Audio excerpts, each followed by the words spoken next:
そうですね。一番最初のお店の時、2坪、要するに6平米ぐらいのお店の時にですね、やっぱお金なかったの、最初は。お店作るのも、貧乏な漫画家だったから、お金なかったから、もうでも、コツコツ集めて、本集めてたんですけども、その時に、やっぱマンダラケが一番、最初に大きくなった、波に乗った一つの本が入ってきたんですよ。その本は、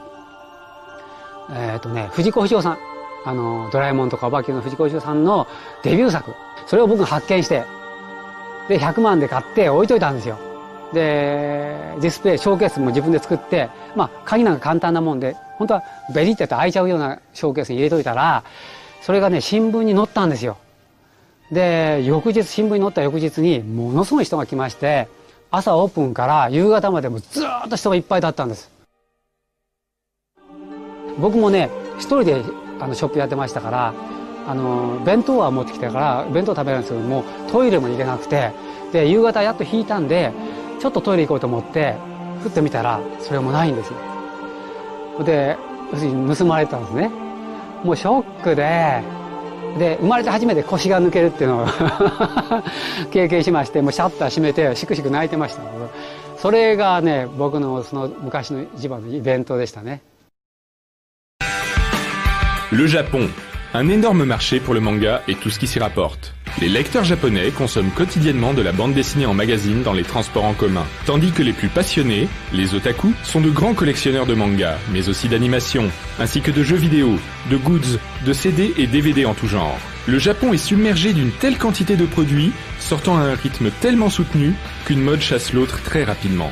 En quelques mois, les produits dérivés d'une série peuvent disparaître complètement des étalages. C'est dans ce contexte que la boutique Mandarake a grandi et prospéré. Car depuis déjà 27 ans, on trouve ici ce qu'on ne trouve plus ailleurs. On trouve en fait beaucoup de cellulose. Les celluloses, c'est ce qui est utilisé pour faire les dessins animés. Plutôt ce qui était utilisé jusqu'en 2000 à peu près. Puis bon, maintenant on n'utilise plus que l'ordinateur. Mais les fans sont très friands de ce genre de vieux articles. Donc il y a un peu de tout. Il y a du Kitty Honey, là il y a du Wingman. Jérémy est le seul employé français de Mandarake. Il s'occupe principalement du service de vente par correspondance pour l'étranger. Maintenant, ce qui se vend aussi énormément, comme il n'y a plus de cellulo, ce qui se vend, c'est les settings. Les settings, c'est quoi? En fait, c'est tous les dessins préparatoires crayonnés qui sont donnés aux animateurs. Les plus chers, naturellement, c'est tous ceux de Miyazaki. Là, par exemple, on en a un qui est de Laputa, qui coûte 63 000 yens et qui est authentifié par nos experts de chez nous, c'est-à-dire que celui-ci a été fait par Miyazaki. C'est un Genga, donc à 63 000 yens, ça reste quand même un prix très abordable pour avoir un dessin original de Miyazaki. Et de ce côté-là, en fait, tous ces articles ne sont pas disponibles en boutique, mais sont uniquement disponibles sur Internet, c'est-à-dire aux enchères journalières. N'importe qui peut mettre une enchère, dire bon ben voilà, j'ai envie d'acheter tel article, et après on l'envoie en France. Si on prend par exemple le Rurouni Kenshin qui est ici, qui a commencé à 8 000 yens, il est quand même arrivé à 55 000 yens. Ou comme le Akira, qu'on pensait peut-être à 6 000 yens, qui aurait peut-être pu monter très haut, et est arrivé à 6 100 yens.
Là on arrive donc en fait au Maniakan. Donc le Maniakan c'est quoi? C'est principalement tout ce qui est les livres vintage. On n'a que du vintage ici et des artbooks. On peut encore trouver du Grandizer un peu à droite et à gauche. Ou sinon, le côté live Sentai. Tokusatsu, c'est-à-dire Gavan, Charivan, Sankukai et compagnie. Si on souhaite acquérir un livre assez vieux, ou même, là on peut trouver des vieux trucs de Bioman ou bien de Spilvan. Là, on est sûr d'avoir son comptant. On peut rentrer à l'intérieur. On trouve aussi par exemple les vieux Shonen Jump. Par exemple, j'ai certains clients, des fans, qui veulent les illustrations couleurs qui étaient uniquement sorties à l'époque de la prépublication. Donc ça, on ne le retrouve plus du tout dans les mangas. C'est sorti une seule fois, ça sera peut-être que dans cette série-là, particulièrement Katsura qui faisait des illustrations couleurs, qui ne sont pas non plus dans ces artbooks. C'est uniquement des illustrations qui étaient là-dedans. Donc forcément, c'est assez recherché et ça date, par exemple celui-ci, date de 1975. Donc à l'intérieur, on pourra peut-être trouver les prépublications de Goldorak Grandizer. Voilà, entre autres. Là, de ce côté-ci, il y a un coin Ghibli.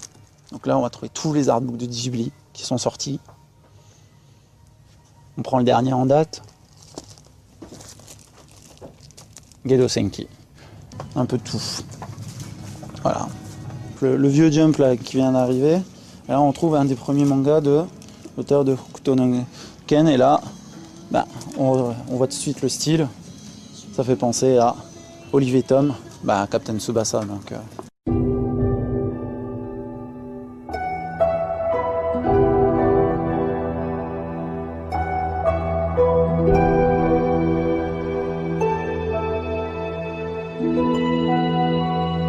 celui-ci, il est vendu à 4200 yens. C'est vraiment une édition d'époque, donc là, c'est un article rare, comme beaucoup d'autres en fait. C'est la boutique pour les raretés. Rien que ce manga coûte 15 000 yens, mais il a été dessiné par qui? Matsumoto Leiji. Je t'invite à vraiment regarder. On arrive dans le rayon où sont regroupés les articles les plus précieux et les plus rares de la boutique. Évidemment, ce sont aussi les objets les plus chers. On atteint vraiment des prix très très très élevés. C'est Tezuka Osamu. On peut payer en 12 ou en 24 fois, mais ça reste quand même 210 000 yens. Ça reste très très très élevé comme prix. 一番高値で売ったのは今のところいくらだろう、500万ですかね。手塚治虫さんのデビューしたての単行本の原稿1話分ですね。24枚ですかね。手塚博物館にもないようなものですね。今うちに一番ある高い本はやっぱ手塚さんのデビュー作でデッドストックで新宝島っていうんですけども、それが500万ですね。で一番高い商品は一応1000万という値段をつけてるんですけども、もっと多分高いと思うんですけども、うちの金庫にしまってあるんですけども、やっぱ手塚さんのこのデビュー前の高校生の頃に書いた漫画が100ページぐらいのあるんですね。誰もこれは見たこともないし知らないものなんですけども、それが一応僕は1000万円で買ったんですよ、実はそれ。でも一応売るのは1000万円からのそのオークションにしようかと思ってますので、一応1000万という値段つけてるんですよ。Depuis tout à l'heure, nous sommes dans la galerie marchande de Nakano. C'est ici que se situe la boutique principale, ainsi qu'une douzaine de magasins mandarake répartis sur plusieurs étages, chacun spécialisé dans une catégorie de produits. Ici, ce sont tous les cosplayers qui sont chez Mandarake. Ces cosplayers-là, c'est les employés.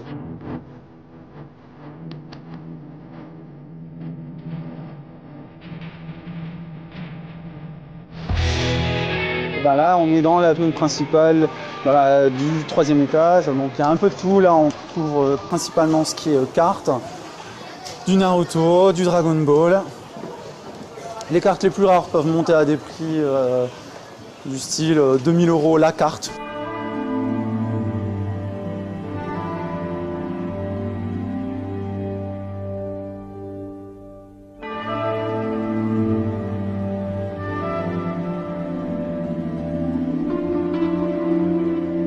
De ce côté-ci, on a énormément de jouets.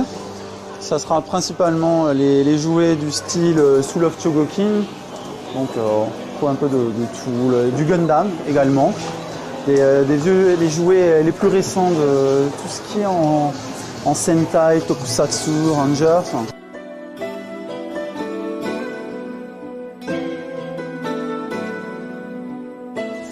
Voilà, t'as du Transformer et puis naturellement du Evangelion. Evangelion encore et toujours demandé. Là en fait c'est le magasin principal de tout ce qui est en manga.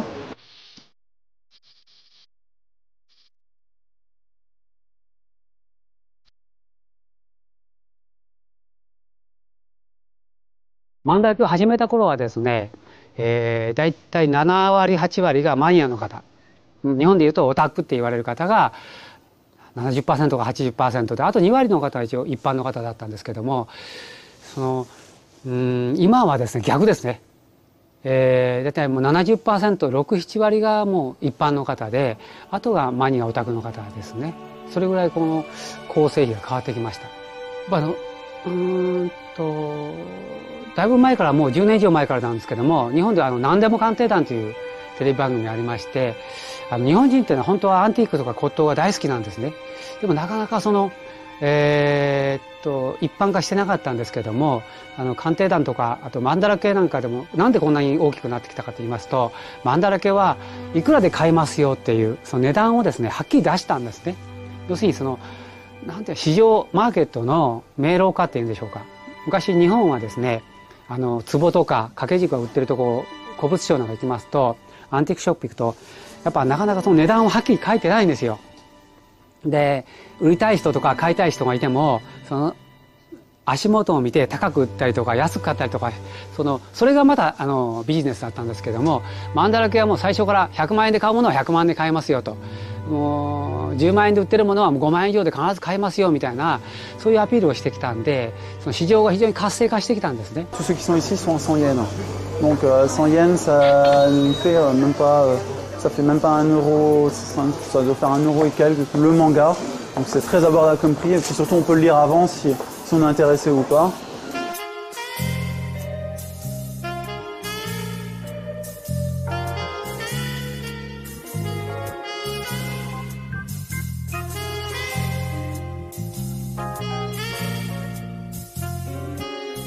En général, c'est surtout trié par maison d'édition. Voilà, donc de ce côté ici, on a surtout cassé, après ça continue. Un peu plus de l'autre côté à droite, on a du Jump Comics. C'est répertorié aussi si c'est le côté shonen ou bien si c'est le shoujo.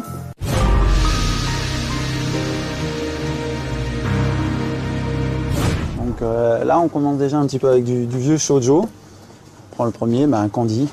Voilà. Parmi les plus connus, ou sinon il y a le set de Lady Oscar. Assez vieux, celui-ci date de 1978.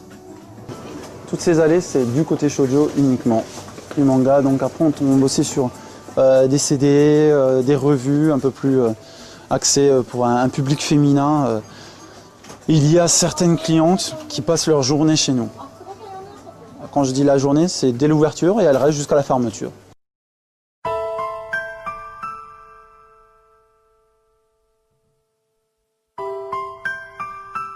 Ça, c'est des dédicaces, des copies de dédicaces de Adachi Mitsudo.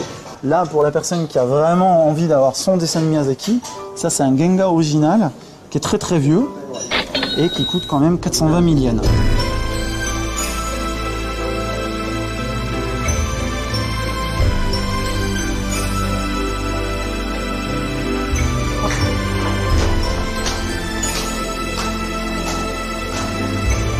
Les voitures.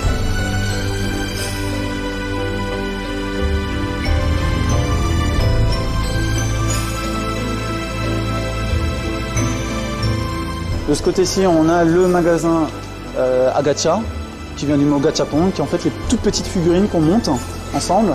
Les gachapons sont des petits jouets qu'on achète dans un distributeur.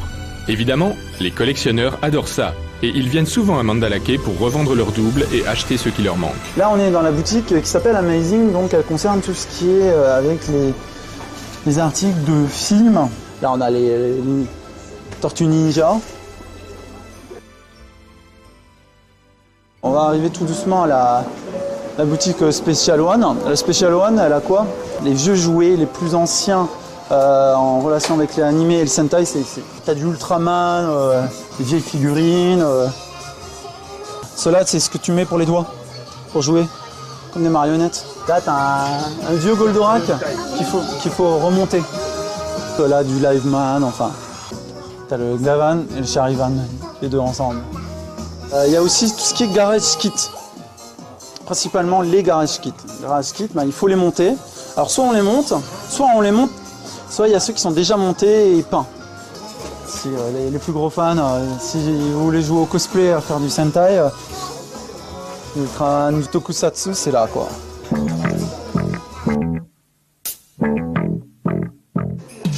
Là, il y a la boutique pour tout ce qui est CD. Donc musique originale de jeux vidéo, musique de dessins animés, c'est la boutique principale. Là, on est plutôt dans la boutique où il y a quelques artbooks, mais surtout principalement du manga hentai, donc érotique, sous toutes ses formes. Il y en a des allées entières. Quand tu tournes de ce côté-là, alors ça c'est la boutique Dojinshi.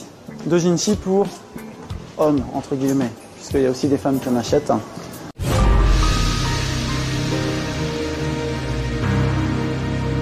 Des choses un peu plus rares, c'est-à-dire les dojinshi de Yuki Nobuteru, designer comme je disais tout à l'heure de Lodos, ou Abe Yoshitoshi ou Murata Renji, c'est-à-dire c'est des dojinshi qui sont uniquement vendus durant le Comiket en hiver et en été, et on les trouvera ici.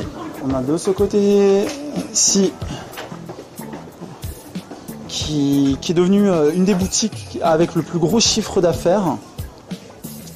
Les japonaises sont très très friandes du côté boys love, c'est-à-dire dojinshi pour femmes. Donc ça pourra être assez ambigu de relations un peu homosexuelles entre hommes. Et c'est énormément apprécié par les japonaises.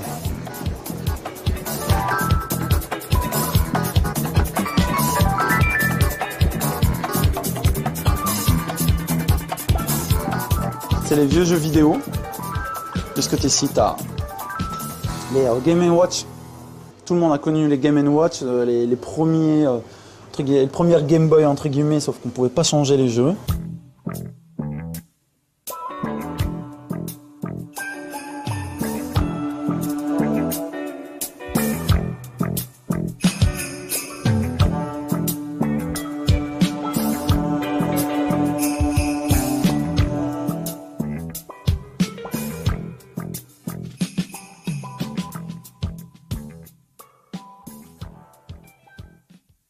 お客さんは買い物に来てんじゃないよ」と。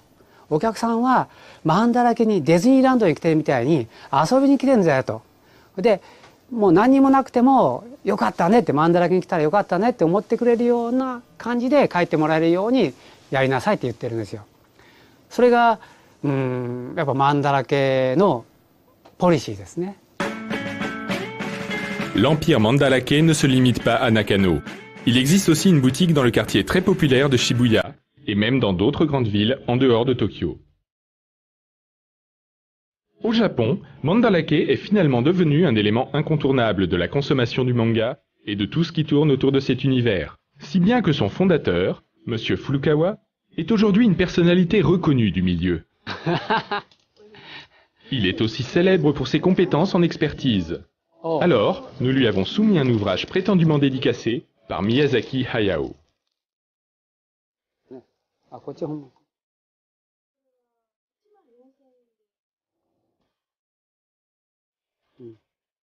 これは本物ですね。はい。これ珍しいですね。ここに猫が書いてあるのは珍しいです。で、84,000円だったら正当な値段だと思いますよ。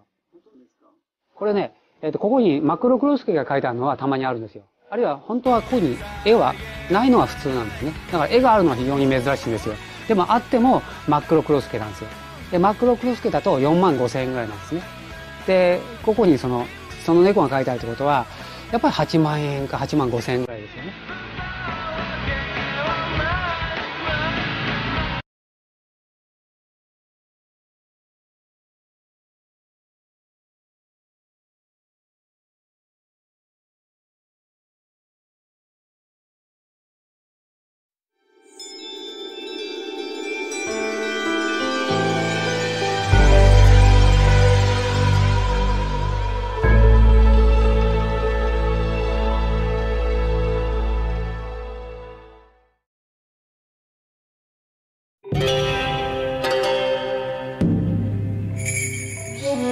Versailles. Incarnation magistrale et sereine de l'art classique français. Pourtant, depuis le mois de septembre, la résidence des rois abrite en son cœur de bien étranges créatures.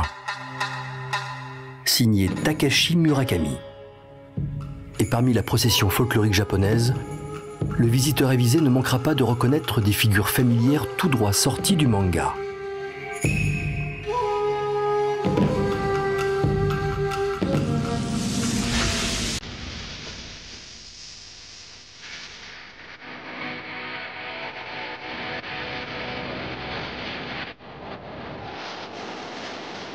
Le manga, c'est la bande dessinée japonaise. Elle s'expose ici à la Chibi Japan Expo.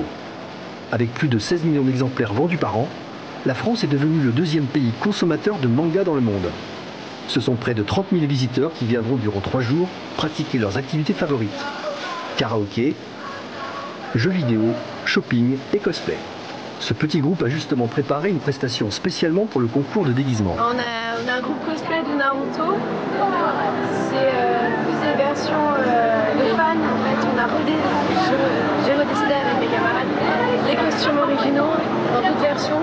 Parce qu'en fait, c'est des démons. C'est des démons en fait que j'ai humanisés. Pendant ce temps, les autres flânent entre les stands de DVD, de vêtements et de figurines en tout genre.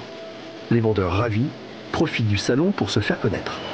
Le manga maintenant fait partie de la culture, en tout cas chez les moins de 25 ans, c'est quelque chose qui est complètement normal et qui se retrouve dans la plupart des magasins. On n'imagine pas ne plus trouver de manga dans un Carrefour ou dans une Fnac. Donc voilà, après, pourquoi est-ce que ça a explosé comme ça il y a 10 ans et pendant 5 ans que ça a eu une croissance pas possible? J'ai pas de réponse, mais en tout cas les signes qu'on voit c'est que c'est pas prêt de s'arrêter. Donc ça grandit moins vite, mais ça grandit toujours très bien. Au pays de Candy. Quelle est la recette du succès des mangas? Pour le savoir, il faut remonter dans les années 70. Goldorak, Candy, ces deux héros arrivent en France pour sauver un public abandonné par la bande dessinée. Suivront parmi tant d'autres Dragon Ball, Nicky Larson et Sailor Moon, avec qui grandiront toute une génération d'enfants aujourd'hui jeunes adultes nostalgiques. Jean-Marie Bouissou, spécialiste du Japon contemporain et du manga, revient sur cette période. D'abord, c'est tout simplement que le manga s'adressait à des clientèles pour lesquelles il n'y avait rien. La bande dessinée destinée aux adolescents a vraiment, il me semble, vraiment périclité dans les années, à partir des années 70. On n'a pas réinventé la bande dessinée pour les adolescents de la fin du XXe siècle et du XXIe siècle. Donc c'est normal. Et en plus, il ne faut pas oublier que la moitié des adolescents, c'est des adolescentes. Et là, c'est pas qu'on n'avait pas réinventé, c'est qu'il n'y avait rien du tout. Par conséquent, c'était un marché qui était grand ouvert. Dans ce marché ouvert où le manga s'est engouffré, de nombreuses boutiques offrent aux collectionneurs une grande diversité de figurines et d'objets représentant leurs personnages favoris. Des pirates au grand cœur, des héros ténébreux, des créatures merveilleuses et des guerriers sans peur, ils sont autant de miroirs dans lesquels le visiteur se reflète. Il y en a pour tous les goûts. Guillaume, alias Camus, 20 ans, fréquente régulièrement ces boutiques. Il fait partie de la génération Club Dorothée et navigue depuis l'enfance dans l'univers du manga. Pour les séries les plus connues, on a Naruto, Bleach, partout dans la chambre des posters de différentes séries, donc Naruto, Reborn. Après, bon, de ce côté-là, on a là où je travaille les 3/4 du temps pour mes costumes. Camus pratique ce qu'on appelle le cosplay, contraction de costume playing, qui consiste à confectionner et porter ses propres costumes issus de ses séries préférées. C'est un investissement personnel important, un travail d'imagination et de patience. Je fais du cosplay surtout pour fabriquer les costumes, plus que pour juste les porter. Toutes les parties d'armure dorées ont été faites en tapis de sol, le pantalon et la cape en tissu, et la partie la plus compliquée, c'est que quand il fait cette attaque-là, il faut vraiment que les deux brassards forment vraiment la forme d'une jarre, ce qui était assez compliqué au niveau de la réalisation. Souvent, on choisit les personnages en fonction des affinités qu'on a avec lui. Car bon, justement, pour jouer son rôle, c'est plus facile quand le personnage nous ressemble. À la Japan Expo, le spectacle cosplay bat son plein.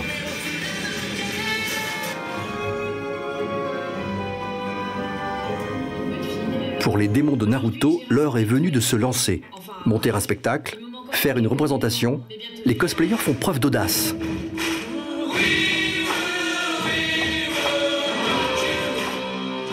Participer à une communauté, il y a toujours un objectif qui est de se mettre en valeur. Et évidemment, la mise en valeur ultime, c'est le cosplay. Parce que là, on n'est plus à se mettre en valeur derrière des pseudos, dans les chatrooms, etc. On se met en valeur soi-même, on se montre. Et non, je pense qu'au contraire, c'est pas du tout un enfermement, le cosplay. C'est extrêmement épanouissant. Vous pouvez avoir des adolescents qui sont chez eux renfermés, qui ont du mal à s'exprimer, etc. Et avec le cosplay, ils entrent dans un univers, au contraire, ils n'ont plus peur de rien. C'est éclaté, ça a été très vite par contre. Plus vite qu'on aurait cru et ça s'est très bien passé. C'est un peu une réunion de famille quoi. Donc on s'éclate tous à chaque fois. Si on vient ici, c'est vraiment pour se voir. Pas forcément pour ce qu'il y a autour, pour les jeux vidéo, les stands, tout ça, c'est vraiment pour nous. À la Japan Expo comme sur Internet, où les forums et les sites spécialisés sont omniprésents, le manga a su s'entourer d'une communauté active de fans. Un point de rencontre convivial de cette communauté, c'est le Manga Café. Le principe du Manga Café est copié sur les Mangakisa au Japon, c'est-à-dire qu'on a deux parties. Une partie où vous pouvez acheter des livres, toute la deuxième partie, donc ce sera la partie bibliothèque, c'est-à-dire que les gens ici s'inscrivent, ils donnent leur prénom et leur nom donc, au monsieur qui est là, il vous donne un ticket et vous payez en sortant le nombre de temps que vous passez ici. On trouve dans ce magasin plus de 10 000 ouvrages qui témoignent de la richesse des genres du manga. Shonen pour les garçons, shoujo pour les filles et seinen pour les adultes. Des histoires d'amour, des chroniques sociales et des polars haletants. Il y en a pour tous les goûts et tous les types de clients. Les grosses surprises qu'on a, c'est donc les parents souvent qui emmènent leurs enfants ici. Donc ils viennent ici pour dire bon, mes enfants vont s'amuser, c'est leur truc, les mangas, machin et tout. Et on leur conseille certains ouvrages et les parents partent mais enchantés. Et ils reviennent pour lire la suite. Malgré ce foisonnement d'œuvres, la richesse du manga est souvent ignorée, associée dès ses débuts à de nombreux clichés réducteurs. Christophe Gans, réalisateur de l'adaptation du manga Crying Freeman, se souvient. C'est-à-dire qu'à l'époque, pour la plupart des gens, les mangas, c'est uniquement ce qui passe au Club Dorothée et c'est rejeté massivement. C'est-à-dire que ça fait un énorme succès auprès des gamins, mais on le sait tous, c'est considéré comme ultra-violent, dégénéré, minable au niveau d'animation, etc., etc. C'est-à-dire qu'il y a un certain nombre de choses très négatives qui sont attachées au manga. Difficile pour les adultes de se reconnaître dans ces dessins de noir et de blanc, avec leur graphisme jugé parfois simpliste, qui tranche radicalement avec ce qu'ils ont connu dans la BD. Pourtant, Marie a décidé d'en faire son métier. Avec 80 autres étudiants, elle suit des cours à Eurasiam, une école spécialisée sur le Japon. Elle y étudie ce qui fait la spécificité du manga. Je voulais apprendre des techniques, parce que j'adorais le dessin, et je voulais me perfectionner en dessin. Et quand j'ai découvert le manga, je fais c'est ça que je veux faire. Ce qu'on y apprend en premier, c'est que le manga, ça ne se dessine pas n'importe comment. Sous des airs simplistes, il faut des bases solides pour ne pas faire n'importe quoi. Parce qu'en fait, le manga, on ne peut pas l'appliquer si on n'a pas les proportions de base. Par exemple, je reprends mon illustration qui est ici, pour Amazon. J'aurais jamais pu la faire si j'avais pas eu les bonnes proportions, ou alors ça aurait fait moche. Le terme manga signifie littéralement image dérisoire, esquisse. Les mangakas japonais en dessinent 15 planches au minimum par semaine et publient à un rythme d'édition effréné. Les mangas sont destinés à être vite lus et fonctionnent sur le modèle de la série. Pour autant, il n'y a pas qu'une seule façon de dessiner un manga. Vous avez des mangas qui sont super simplistes, dessinés avec la tête à Toto, et vous avez des mangas super complexes, genre Crying Freeman, où on a vraiment tous les détails comme si on avait recopié une photo. Et on passe de l'un à l'autre, alors qu'on est toujours dans le style manga. Certains mangas sont tellement détaillés qu'ils ressemblent à des films. Je travaillais à l'époque avec un producteur qui s'appelait Samuel Adida, et je me rappelle être travaillé dans son bureau avec le premier fascicule des aventures de Crying Freeman. Et je lui ai dit, écoute, je lis des trucs absolument incroyables. Il me dit, mais comment tu peux le lire, puisqu'il y a pas, tu peux pas lire le japonais. Je dis, ouais, mais c'est un langage purement cinématographique. En fait, c'est moins des cases que des storyboards de films fictifs, en quelque sorte. D'ailleurs, qui rapidement deviennent des dessins animés, parce que si on connaît bien la bande dessinée japonaise, on s'aperçoit que les adaptations sont parfois à la case près Et donc, ils se servent des bandes dessinées d'origine comme de storyboard pour faire leur dessin animé. Quand j'ai découvert Akira, je commençais comme metteur en scène, et tous les storyboards que j'ai faits, tous les recherches sur le cadre que j'ai fait dans mes films, tout vient d'Akira. C'est-à-dire, ça a été notre base de départ pour savoir comment découper, comment cadrer, etc. Akira, phénomène arrivé en France dans les années 90, a ouvert le marché de l'animation à d'autres œuvres issues du manga, comme aujourd'hui celle de Hayao Miyazaki. Souvent définies comme le nouveau Disney, ces œuvres comptent aujourd'hui des fans dans le monde entier et de tous les âges. De l'hypermodernisme d'Akira ou d'Evangélion à l'animisme merveilleux des films de Miyazaki, c'est aussi l'exotisme japonais qui a séduit les Français. Aujourd'hui, on retrouve la culture japonaise dans tous les domaines. Des jeux vidéo en passant par les restaurants, les supermarchés et même les salons de coiffure, le Japon attire et s'exporte en masse. Princesse Pudding, jeune femme atypique qui n'hésite pas à assumer son goût pour la mode, a été séduite et a su s'approprier les codes vestimentaires d'un certain Japon. Alors les vêtements que je porte, en fait, je suis comme ça tout le temps, donc dans la vie de tous les jours, c'est-à-dire que je m'habille comme ça aussi bien pour sortir chercher mon pain que pour aller travailler. Au Japon, le street style, c'est quelque chose de très important là-bas. Et c'est ce que j'aime justement dans le Japon, c'est ce côté un petit peu délirant, c'est tous les codes, la mode, leur façon de vivre un peu à 100 à l'heure aussi, la nuit japonaise, tout ça on va dire que ça me passionne. Je vis ma passion à fond, je ne me contente pas d'avoir des rêves, en fait, je ne me contente pas de rêver comme beaucoup, c'est que justement je fais en sorte que mes rêves deviennent réalité et je vis ma passion à fond et voilà, c'est ce qui fait que je suis comme ça aujourd'hui on va dire. Alors finalement, le succès du manga n'est-il pas celui du Japon ? Celui de laisser le spectateur piocher dans la richesse de ses histoires et de ses formes pour mieux se les approprier. Je pense d'une certaine manière, une partie du succès du manga en France, ça vient de son exotisme, ça vient de sa subversion, de sa transgression. Je crois que c'est une bande dessinée qui a fait résolument le pari d'être un produit de grande consommation. Alors évidemment, on peut considérer que c'est rabaisser la bande dessinée. Moi, je crois pas. Je crois que ça a donné au manga un formidable dynamisme et une ouverture sur la société que la bande dessinée, avec ses prétentions artistiques, n'a pas toujours. Le manga est en fait le nouveau carrefour moderne à l'approche du XXIe siècle entre les arts virtuels, la bande dessinée, les jeux vidéo, etc. C'est-à-dire que c'est l'endroit où se croise ce qui est en train de composer la nouvelle pop culture. Le soleil se couche maintenant sur Versailles. Et les créatures fantastiques venues du pays du soleil levant s'endorment, gardiens paisibles de la culture japonaise, au cœur du patrimoine français.